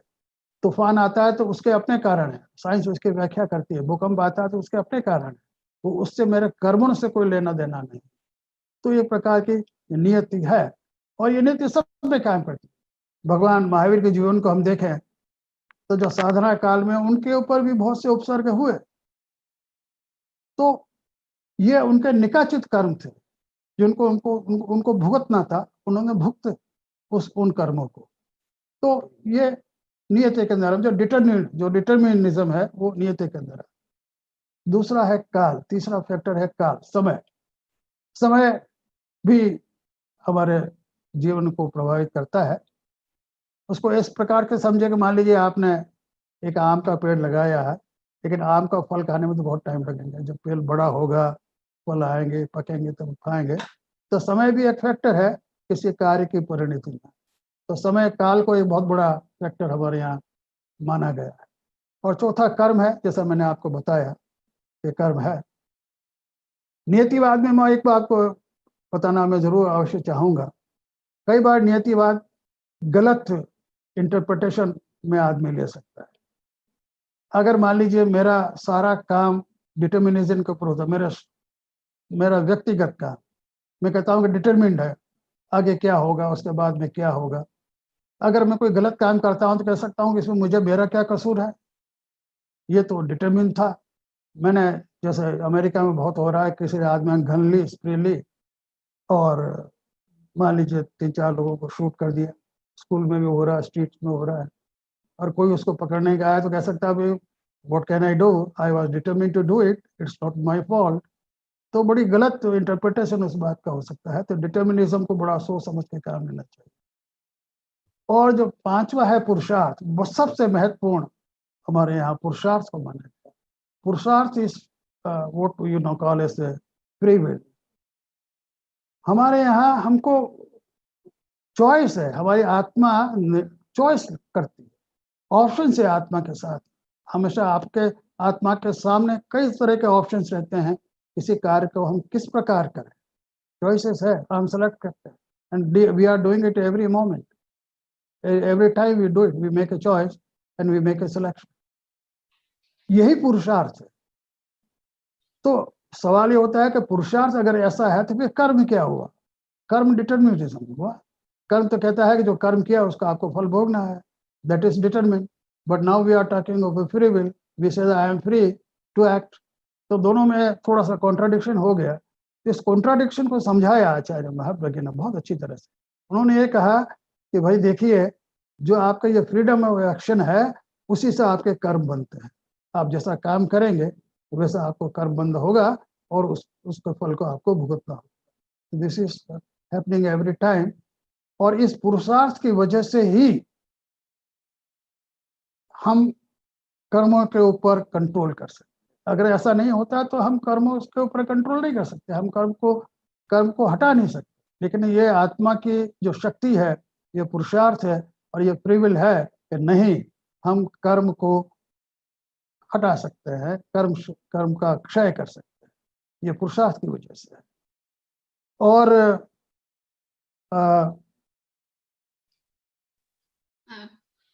कई बार, हाँ मैं बस स्टॉप में बंद कर रहा हूँ। आखिरी बात मैं इसको बता, मैंने आपको लगभग ये 5 समवाय की बात की। अंत में मैं केवल एक बात करना चाहता हूँ। पहले व्याख्यान में एक बात आई थी, डॉक्टर भंडारी ने जब बात की थी तो एक प्रश्न आया था कि हम लोग बहुत काम कर रहे हैं, वहाँ FIO में हमने चेयर स्थापित कर दी और जैनिज्म में काम भी हो रहा है, but we are not able to make an impact. और ये बड़ा महत्वपूर्ण प्रश्न है, हम क्यों एक जैनिज्म का इम्पैक्ट नहीं कर पा रहे हैं? और ये बड़ी सच्चाई है, इसके बारे में हमको सोचना होगा क्या किया जाए। एक आइडिया मैंने चिंतन किया इसके बारे में, तो मैं आपके साथ शेयर करना चाहता हूँ। हम लोग संवत्सरी मनाते हैं, क्षमा याचना करते हैं, और उसका बहुत वृहद स्वरूप है, उसके बारे में मैं नहीं जानना चाहता। हमारे यहाँ तो ये परंपरा से चला आ रहा है, लेकिन आज के युग में भी इसको रिकॉग्नाइज की वैल्यू को रिकॉग्नाइज किया गया है। आज अमेरिकन स्टैनफोर्ड यूनिवर्सिटी और कई यूनिवर्सिटीज जिसमें क्षमा के ऊपर रिसर्च किया है, ये पाया है कि ये बहुत बड़ा गुण है और इससे कितना फायदा होता है मनुष्य, ये सब। और आज वो इसके लिए ट्रेनिंग देते हैं कि क्षमा कैसे करें। तो मेरा सुझाव ये है, शायद ये काम करे कि हमारी जितनी यूनिवर्सिटीज में, उसमें क्यों एक फॉरगिवनेस डे क्यों नहीं मनाए हम लोग। हम जितनी हमारी जैन सेंटर्स हैं, जहाँ जहाँ भी हमारी यूनिवर्सिटीज में, वहाँ सब जगह हम एक फॉरगिवनेस डे मनाएं। जरूर नहीं है कि संवत्सर के दिन हो, it could be on any other day. और उसमें हम ये बात करें कि देखिए फॉरगिवनेस का क्या महत्व है, क्या करना चाहिए और क्यों आपके लिए हितकारी है। और जैन धर्म का नाम ले या नहीं ले, लेकिन इस बात को आगे बढ़ाए ना। आई एम श्योर कि people will appreciate this particular quality कि हाँ ये बहुत अच्छी बात है, हमको क्षमा करना आना चाहिए, क्षमा मांगना आना चाहिए, और उसके आगे और दूसरे आयाम।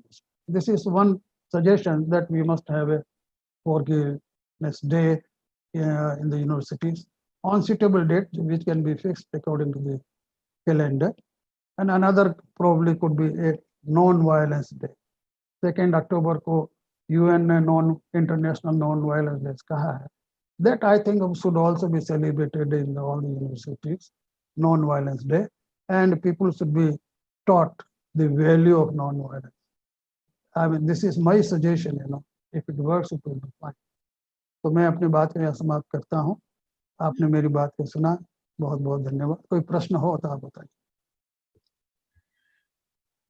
ऑडियंस में से कोई भी प्रश्न करना चाहे, कछारा साहब ने काफी अच्छे तरीके से और बहुत ही वैज्ञानिक आधार पर कर्म सिद्धांत की चर्चा की, और बहुत ब्रीफ में, बहुत विस्तृत जो सिद्धांत है उसको बहुत ब्रीफ में पॉइंट्स में काफी क्लियर किया है। तो मैं चाहूंगी ऑडियंस में अगर किसी को कोई क्वेश्चन है तो वो अपने आप को अनम्यूट करके कछारा साहब से प्रश्न कर सकते हैं। वंदामी नमन स्वामी, अर्पित मेहता मैं बोल रहा हूँ। First of all thank you so much doctor Kachhara for this wonderful lecture. और काफी जो प्रश्न आप बता रहे थे उसी टाइम कुछ क्वेश्चंस आ रहे थे दिमाग में, बट नेक्स्ट फॉलो अप जैसे ही आप नेक्स्ट लाइन होती थी वो क्वेश्चन आंसर हो जाता था। तो ऐसा लग रहा था कि जैसे लेक्चर में आप समझ रहे हैं हमारे क्वेश्चन ऑटोमेटिकली और आंसर हो रहे हैं। बहुत ही अच्छा लेक्चर और बहुत बहुत आभार आपका इसके लिए। लास्ट में जब एक पॉइंट हम डिस्कस कर रहे थे जो आपने पुरुषार्थ के बारे में बोला, और ये कंफ्यूजन काफी मेरे मन में भी आता है जब ये कर्मवाद के संबंध में जब डिस्कशंस होते हैं काफी।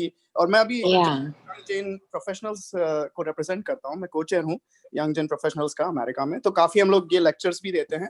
और आजकल जो यूथ का जो ट्रेंड है वो काफी क्रियाओं से ज्यादा ये जो थ्योरीज हैं हमारी, जो कर्मवाद है, जैसे 6 द्रव्य हैं, 9 तत्व हैं, इनके बारे में काफी इंटरेस्ट बढ़ रहा है।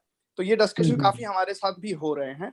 तो वो क्वेश्चन ये था कि जो पुरुषार्थ है क्या वो अशुद्ध निश्चय है या शुद्ध निश्चय है? क्या जो कर्मवाद से रिलेटेड जो ये जो आचार्य श्री ने क्लियर किया है, हो सकता है ये पूरा एक बड़ा लेक्चर का ही टॉपिक हो अलग, बट वो थोड़ा क्लियर नहीं हुआ। देखिए, हम जब बात करते हैं तो व्यवहार न्याय की बात ही करते हैं। जब व्यवहार की बात आती है तो उसको व्यवहार न्याय के परिप्रेक्ष्य में ही देखना ठीक रहता है। तो व्यवहार न्याय की बात ही हम करें तभी हम पुरुषार्थ की बात करेंगे। होती तो आत्मा से ही आती है, ये शक्ति जो पुरुषार्थ की तो आत्मा से ही आ रही है, लेकिन व्यवहार में घटित हो रही है, व्यवहार में घटित हो रही है। हाँ, तो इसलिए हम व्यवहार न्याय की ही बात करें तो ज्यादा अच्छा। Thank you. नमस्कार कछारा साहब, this is Kirti Jain again. जी हाँ। एक तो सबसे पहले आपने एक इतने कॉम्प्लेक्स टॉपिक को सिंपल तरीके से समझाया, और अर्पित सही कह रहा था, दिमाग में क्वेश्चन आ रहे थे और उसके साथ साथ आपके जैसे क्वेश्चन आ रहे थे वैसे आंसर भी आपके मुंह से आ रहे थे। तो पर एक प्रश्न जो आपने लास्ट में कहा कि एफिकेसी ऑफ प्रोफेसरशिप्स, वैसे तो ये कहना तो सही नहीं होगा कि प्रोफेसरशिप इफेक्टिव नहीं है, पर शायद हमको अभी तो एस्टेब्लिश हुई है और उनको लगातार काम करना पड़ेगा कि उनको हम प्रैक्टिकल टॉपिक्स की तरह थोड़ा सा डायरेक्शन दें या अप्लाइड जैनिज्म की तरह उनको आगे बढ़ाएं। कुछ एरियाज में तो ऑलरेडी काम कर रही हैं, जैसे मेडिटेशन हुआ, जैसे सिग्निफिकेंस ऑफ फास्टिंग हुआ, वगैरह वगैरह। पर उस बारे में एक प्रश्न था, वो ये था कि हम लोग अक्सर जैनिज्म को साइंस के माध्यम से वैलिडेट करने की कोशिश करते हैं। एक तरह से तो ये ठीक है क्योंकि दुनिया साइंस की तरफ बढ़ रही है। Science is something that can be proven, science is something which is visible, और उससे उसकी तरह से प्रूव करें तो वैलिडेशन बनता है। पर there are certain elements that are core of Jain philosophy, जैसे existence of soul, which is non-material. In theory, that will never be proven by science because it is non-material, and science is all about material and proof and visibility. So, is it even worth trying to validate Jainism through science? Does it backfire? Should we even try to do that, or do you see any point in continuing with that effort? मैं कीर्ति साहब, आपका ये सवाल बहुत अच्छा है। हम ये प्रयास नहीं कर रहे हैं कि हम जैनिज्म को साइंस के माध्यम से वैलिडेट करें, ये प्रयास नहीं है। हम दोनों का स्टडी को तुलनात्मक अध्ययन करते हैं और हम कहते हैं कि साइंस ये जो बात कहती है लगभग वही बात हम कह रहे हैं। हम ये वैलिडेट करने की कोशिश नहीं कर रहे हैं और ना साइंस वैलिडेट कर पाएगी जैनिज्म। जैसा आपने खुद ही कहा अभी कि आत्मा को की सिद्धि साइंस नहीं कर सकती, साइंस कर ही नहीं सकती क्योंकि आत्मा तो नॉन मटेरियल है। तो इसके बारे में तो बहुत प्रश्न पहले ही हो चुके। भगवान महावीर के समय में ही ये सारे प्रश्न उठे थे, ये आज की बात नहीं है। जो पहले गणधर गौतम भगवान महावीर साहब के साथ में गए तो उनका प्रश्न यही था। उसने गौतम गणधर जब वहां गए तो भगवान महावीर स्वामी ने कहा कि गणधर तुम ये सोचते हो कि आत्मा है नहीं, उसमें तुम शंका करते हो। और भगवान महावीर ने सारे जवाब दिए उनको, और वो जवाब मैंने अपनी किताब में भी दिए हैं, आप चाहें तो उसमें देख सकते हैं कि सारे के सारे प्रश्न वो जो गणधर गौतम के थे वो आज भी वही प्रश्न सबके दिमाग में है, कोई नए प्रश्न नहीं है। और उन सारे प्रश्नों को उत्तर भगवान महावीर ने दिए हैं। वो कहता है अनुभव के आधार पर, वो कहता है कि अनुभव कौन कर रहा है, जो तुम शंका कर रहे हो वो कौन कर रहा है। वो कह रहा है कि शंका कौन कर रहा है, शंका तो आत्मा कर रही है। तो इसी से सिद्ध हो जाता है कि आत्मा है। कुछ और तो ये बात आप कह रहे हैं, तो ये बहुत प्रश्न पहले इनका उत्तर दिए जा चुके हैं। और मैं फिर भी स्ट्रेस करना चाहूंगा कि हम जैन धर्म को साइंस के माध्यम से वैलिडेट करने का कोई प्रयास नहीं करते हैं, न करना चाहिए, ऐसा संभव ही नहीं है। जैन धर्म तो अपने आप में विज्ञान है और वो इतना श्रेष्ठ विज्ञान है तो उसको अभी उस तक पहुंचने में आज के विज्ञान को भी समय लगेगा। जी थैंक यू। इससे रिलेटेड एक क्विक छोटा सा क्वेश्चन है कि आपने जो अप्लाइड जैनिज्म की बात करी, फॉरगिवनेस डे और नॉन वायलेंस डे वगैरह, तो जो ट्रिपल ए ऑफ जैनिज्म है, अहिंसा, अनेकांतवाद, अपरिग्रह, उसको अपन अप्लाइड वे में सोचे तो लगेगा कि दुनिया की करीब करीब सारी प्रॉब्लम्स इन 3 सिद्धांतों के माध्यम से सॉल्व कर सकते हैं। So should all these professorships that we are establishing, shouldn't we give them a direction somehow to use their talent toward applied Jainism rather than digging up an old book and writing a paper about it and furthering the professorship? How should we do that, number one, and how would you go about it? ये बात बिल्कुल ठीक है कि ये हमारे जो सिद्धांत हैं उनको आज की समस्याओं के समाधान के लिए कैसे उनका प्रयोग किया जाए, ये अध्ययन आवश्यक है। और ये I understand this is the most important thing to do. Now how do we apply this to the modern problems? This kind of study must go on, but the basic question remains that the person who is studying, is a person. Now how that person improves his own personality, that is another thing. तो ये जो बात में जो क्षमा की बात करते हैं, नॉन वायलेंस की बात करते हैं, तो ये हमारे पर्सनालिटी में अपने जीवन में जब घटित होता है तो जो व्यक्तित्व निखार के आता है वो मैं समझता हूँ कि सही काम कर सकता है। तो ये अपना व्यक्तित्व का जो विकास है वो भी आवश्यक है, उसके साथ साथ कि हम दुनिया की प्रॉब्लम्स को सोल्व करें, अपनी प्रॉब्लम्स को भी तो सोल्व करें। तो दोनों साथ साथ चलने चाहिए। Kachara Saab. Thank you. I have a question. Thank you so much for your presentation. My name is Lata Sonpal. We are talking about non-violence, and in the last few days we have seen so many protests against the violence, and the protests themselves are turning into violent protests. How do we explain that? I think in the background, what count is what is the personality of a person and how does he look at the things which are going on. So his personal views are very important in all these things. So if you have your own perspective, and if you don't have the right perspective, probably you will not reach at the right conclusion. So your own personality, your own perspective is very important. And if you want to improve your perspective, you must have the right vision. So all these things are linked. So unless our own personality, our personal views, our personal perspectives are improved, probably we will not be able to look at the things in the right way, and probably will not be able to reach at the right solution. That is important. Kachara Saab. So what would you advise people that are protesting, how to do it non-violently, like Mahatma Gandhi was doing? Karma Siddhanta is the best thing, if you can explain and if the person can expect, yes, if this is operating the Karma Siddhanta, then probably everything will be right. The problem is the people do not know, they do not agree to it, and they will agree to it only when they accept the existence of soul. So it's a very big question, But even on the basis of ethics, things can be done. Kachara Bhai Sahab, this is Sulekh Jain. Namaskar. Namaskar. It was a very beautiful Namaskar. talk. I just absolutely enjoyed. And I just want to share with you Kirti Bhai Jain and myself, and I don't know who else. We are heavily involved in the Jain academic education in North America. And with the joint effort of the Jain community, we are, as I was looking yesterday, we are at 17 or 18 places now. So we started from practically zero. We are at 17, but those places are just getting started. Those places or those positions will get filled in few years. And then what we are doing this year, then in order to bring all these people together at one platform on October 24 this year, we are bringing them at Jain Center of Los Angeles for one-day seminar where we are calling Jaina Academic Convention every year.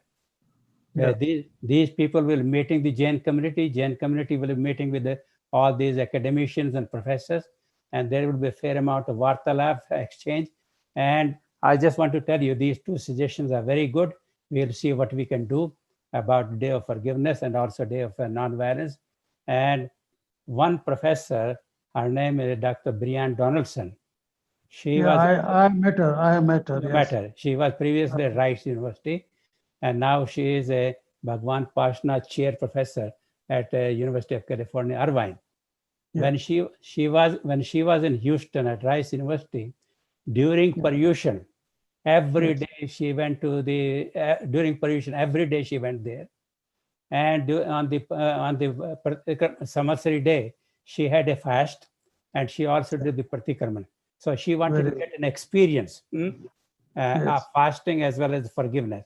So we have to bring all these people to. Of course, we cannot train them. We cannot ask them to become vegetarian. No, not a vegetarian. And they are all, by the way, vegan or vegetarian.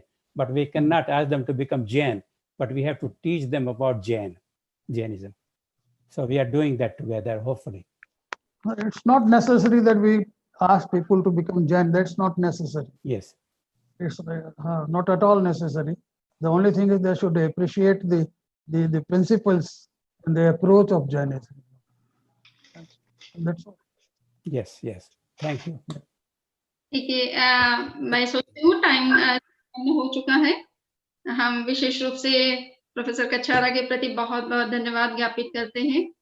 मेरी छोटी सी request पर और बहुत short notice में आपने इस lecture के लिए अपना जो है कंसेंट दिया, और आज जैन एजुकेशन रिसर्च फाउंडेशन और Jain centre of South Florida दोनों की सपोर्ट से आज का एक लेक्चर ऑर्गेनाइज किया गया। सभी पार्टिसिपेंट्स को भी मैं स्पेशल धन्यवाद देती हूँ। कछारा साहब के साथ में मेरा बड़ा सौभाग्य है कि मैं पिछले लगभग 6 से 7 साल हो रहे हैं मुझे कंटिन्यू आपके साथ में काम कर रही हूँ, और कई पुस्तकें एडिट करने का आपके साथ मौका भी मुझे मिला है। विश्व भारती से recently Jain philosophy, scientific approach to reality, scientific perspectives of Jainism in modern times, कई पुस्तकें कछारा साहब के साथ एडिट करने का मौका मिला है, और आपके मार्गदर्शन में वो पुस्तकें काफी क्वालिटी के साथ में सामने आई हैं। भंडारी साहब भी उस कार्य के साथ जुड़े हुए हैं। तो हम इस कोशिश कर रहे हैं कि किस तरह से कछारा साहब और भंडारी जी जैसे जो साइंटिफिक माइंड के लोग हैं वो जैनिज्म पर किस तरह से फोकस होकर के इस काम कर पाए। आपका जो सजेशन है वो काफी अच्छा प्रैक्टिकल सजेशन है। हम कोशिश करते हैं कि यहाँ के जर्फ के प्रेसिडेंट जो भी हैं और डायरेक्टर्स हैं उनकी सपोर्ट से किस तरह से नॉन वायलेंस डे और ये फॉरगिवनेस डे को हम स्टार्ट कर सकते हैं। At least we can fix the particular date for these 2 days। Sulekh ji ने जैसा कहा है तो सुलेख जी भी प्रयास करेंगे सारी जितनी भी चेयर्स में हैं वहां पर ये दोनों डेज किस तरह से सेलिब्रेट किए जा सकते हैं, क्या डेट फिक्स की जा सकती है। तो ये होना चाहिए। इसी से जैनिज्म का जो मूल प्रैक्टिकल और एथिकल जो एस्पेक्ट है वो सामने आएगा, और that is not only for individual welfare but it is also for social and universal welfare on from ecological point of view से भी ये बहुत जरूरी है। और ये जो भी सिचुएशन बन रही है ह्यूमन के द्वारा अगर जो क्रिएट हो रहा है तो उनको भी उनके लिए पर्सनल जो उनकी सोच में उनके एटीट्यूड में चेंज लाने के लिए ये डेज बहुत महत्वपूर्ण है। तो हम आशा करते हैं कि यहाँ के जैन एजुकेशन रिसर्च फाउंडेशन और साउथ फ्लोरिडा सेंटर की हेल्प से किस तरह से इस चीज को हम आगे बढ़ाएंगे, इम्प्लीमेंट करेंगे। तो आपका बहुत बहुत धन्यवाद है। आपका मार्गदर्शन मुझे निरंतर मिलता रहता है और मैं आशा करती हूँ कि भविष्य में भी आपका उसी रूप में मार्गदर्शन मिलता रहेगा और इस फील्ड में कुछ हम विशेष इंटेंसिव कर पाए, जो कि जैनिज्म को हम साइंटिफिक लैंग्वेज में प्रेजेंट करने की कोशिश करें। We are not trying to validate Jainism in through science. So जैसा कछारा साहब ने कहा वो बिल्कुल सही बात है। तो बहुत बहुत धन्यवाद, विशेष रूप से Bharti ji. She is the president of South Florida Center. She has supported to organize this lecture through center. So I'm very much thankful to Bharti ji and her team. So all the participants, including the first Professor Narayan Nair Kachara, for coming and for giving this enlightened talk. Thank you very much. Thank you. Shramani ji. Okay. I just say thank you to Professor Narayan Bhai Kachar. They give excellent lecture for कर्म के सिद्धांत पर, उसने अच्छी तरह से सरस समझाया, उसके लिए आपका बहुत धन्यवाद कछारा साहब। Now we have to proceed. We have a little announce for COVID-19. We collecting money for the donation for the COVID-19. Whoever like to pledge, please give me your name or send me a name by email or by text, my address in the email, and also you can send by Zelle. So thank you very much. Whoever like to give a pledge, please give me your hand. If you do it now, you can give me a hand. Thank you. And now we have to proceed Aarti and Mangal Diyo. First we proceed Aarti and Mangal Diyo. Shramani ji give a Mangal part, please. चत्तारि मंगलम अरहंता मंगलम सिद्धा मंगलम साहू मंगलम केवली पन्नतो धम्मो मंगलम। चत्तारि लोगुत्तमा अरहंता लोगुत्तमा सिद्धा लोगुत्तमा साहू लोगुत्तमा केवली पन्नतो धम्मो लोगुत्तमा। चत्तारि शरणं पवच्चामि अरहन्ते शरणं पवच्चामि सिद्धे शरणं पवच्चामि साहू शरणं पवच्चामि केवली पन्नतं धम्मं शरणं पवच्चामि। चैतावारहं।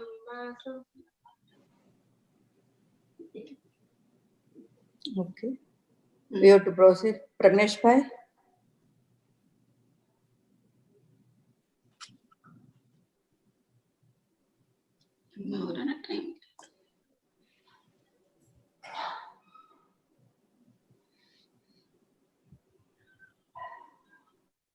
शमनी जी जय जिनेन्द्र। हाँ पोखरना साहब, आपका फोन था परसों शाम को।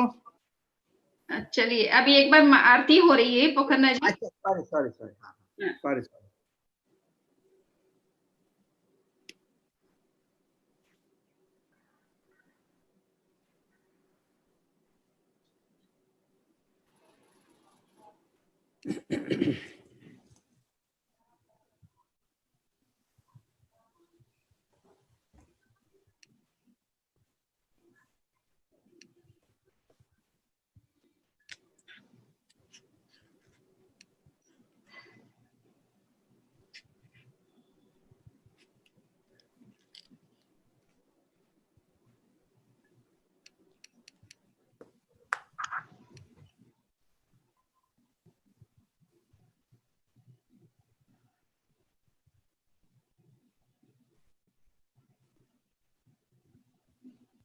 प्रज्ञेश भाई।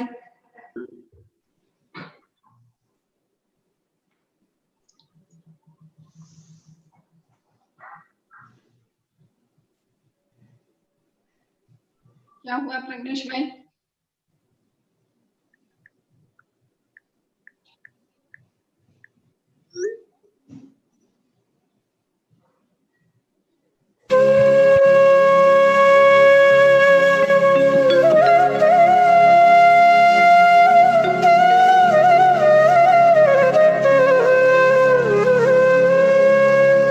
जय जय आरती आदि जिणंदा, जय जय आरती आदि जिणंदा।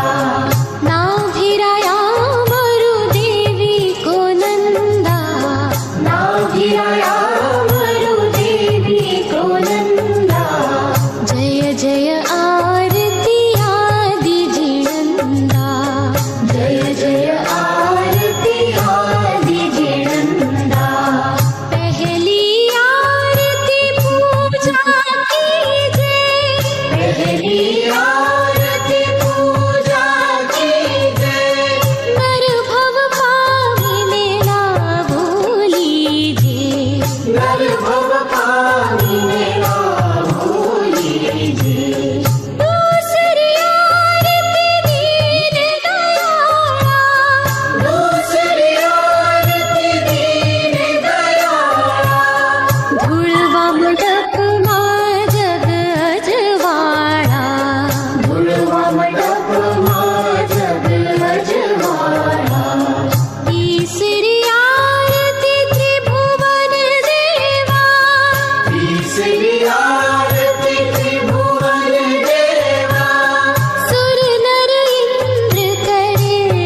मन वांछित फल शिव सुख पूरे।